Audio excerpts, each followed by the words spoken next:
در باب غافلان و دشمنان مهر است که جهان آنان را بیشتر می بخشد و اج می دهد.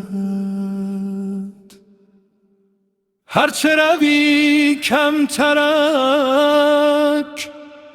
در ره خود پیش عشق،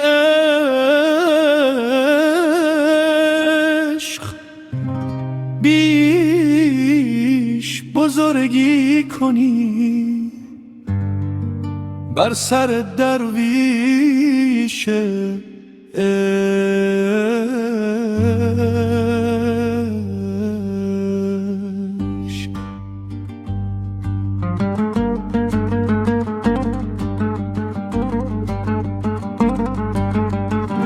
هر که پتیاره بود داد جهانش سوار، هر که عشق آفرید کرد فنا ریش عشق.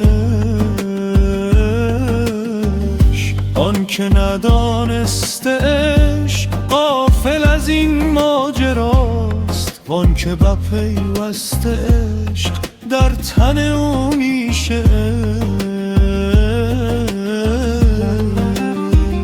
چرخ غزل گشته است تا که بدین جا رسید، بنده تنهای عشق فاشه کند کیش عشق.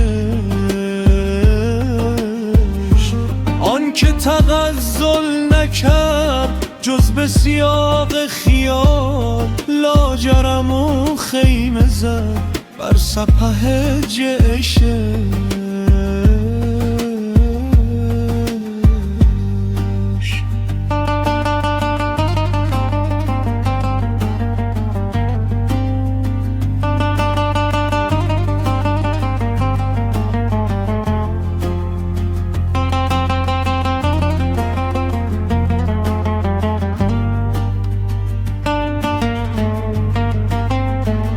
کم نشماران کرا هیچ به جز حق نداشت.